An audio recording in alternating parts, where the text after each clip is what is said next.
Introduction. The ghost of the Third Reich in the chaotic final days of the Second World War. As the Soviet ring tightened around the heart of Berlin, the most powerful men of the Nazi regime faced a choice: suicide, capture, or flight. Most met a clear end.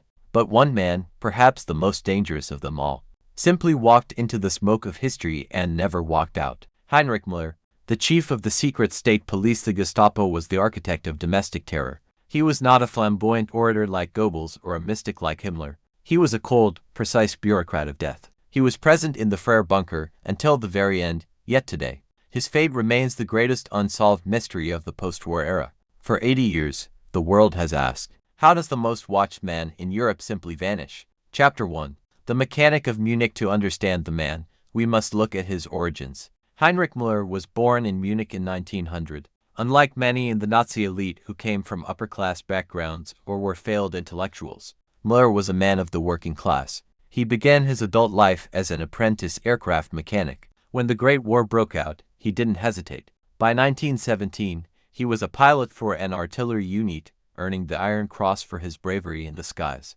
When the war ended in German defeat, Müller returned to a Munich that was a cauldron of revolution. He watched as communist uprisings briefly seized the city. This experience forged his lifelong hatred of Bolshevism. He joined the Munich police, and it was here that his true talent emerged. He wasn't a street cop, he was a master of the file, the report, and the interrogation. He was the man who kept the records. He didn't care about politics at first, he cared about order. Chapter 2. The professional executioner. During the 1920s, Müller tracked radicals of all stripes. This included a small, fringe group called the NSDAP, led by a charismatic veteran named Adolf Hitler. Müller was there when the beer hall putsch failed in 1923. He wasn't a Nazi then, in fact, he worked to suppress them. But when the Nazis took power in 1933, they didn't fire him. They realized they needed his files. Reinhard Heydrich, the brilliant and ruthless head of the SS security service, saw in Müller the perfect tool. Müller was a professional. He didn't need to believe in the ideology to make the machinery of the state work. He moved to Berlin and helped transform the Gestapo from a local Prussian police force into a national instrument of terror. By 1939, he was the head of Amt-IV. He was now Gestapo Müller. Chapter 3. The bureaucracy of terror. As World War I began, Müller's power became absolute. His department was responsible for identifying and neutralizing any threat to the state. This included resistance fighters, spies, and anyone deemed an enemy of the people. Müller sat at the center of a web of information. Every morning, he read the reports from every corner of occupied Europe. He was a man of habit. He wore a sharp uniform, kept a clean desk, and spoke in short, clipped sentences. He avoided the social circles of the Nazi elite. While others held grand parties, Müller stayed in his office, cross-referencing names and signing arrest warrants. He was the man who turned the Holocaust and political repression into a logistical problem, to be solved with paperwork. His lack of emotion was so profound that even his colleagues found him unsettling. Chapter 4.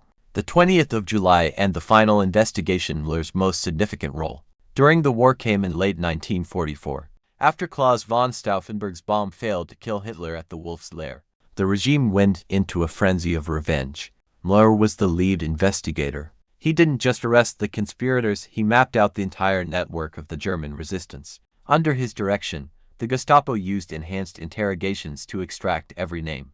Thousands were executed. Müller's efficiency in those months saved the regime from internal collapse and proved to Hitler that he was one of the few truly loyal men left in Berlin.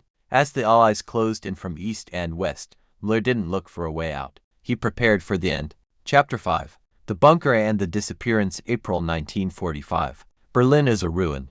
The Soviet army is blocks away from the Reich Chancellery. Inside the Freire bunker, the atmosphere is one of madness and despair. But witnesses say Heinrich Müller remained calm. He continued to work in the lower levels of the bunker, interrogating those suspected of desertion or treason.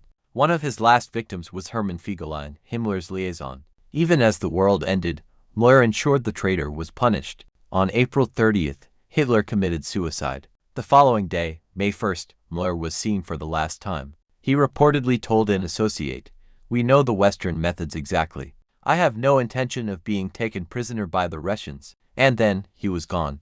Chapter 6. The post-war hunt. When the smoke cleared, the hunt for the Gestapo chief began.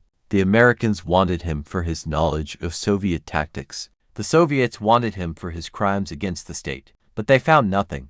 There were rumors that his body was found in a mass grave with his ID papers, but when the grave was exhumed years later, the bones didn't match. Then came the sightings. Some said he was in Moscow, working for the NKVD, helping the Soviets build their own secret police. Others claimed he was in South America, living in the shadows like Adolf Eichmann. In the 1960s, a man in Panama was arrested, thought to be Müller, but fingerprints proved it was a case of mistaken identity. The CIA kept a file on him for decades, following every lead from Czechoslovakia to Argentina. Every lead ended in a dead end. Conclusion: the man in the shadows, Heinrich Müller, was a man who understood the value of information and the power of silence. If he died in the ruins of Berlin, his body was consumed by the fire and the rubble.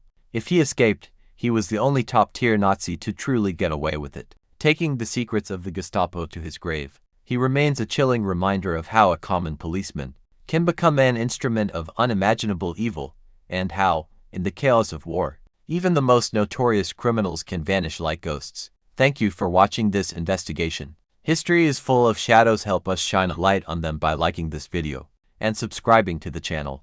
What do you think happened to Müller? Tell us in the comments below.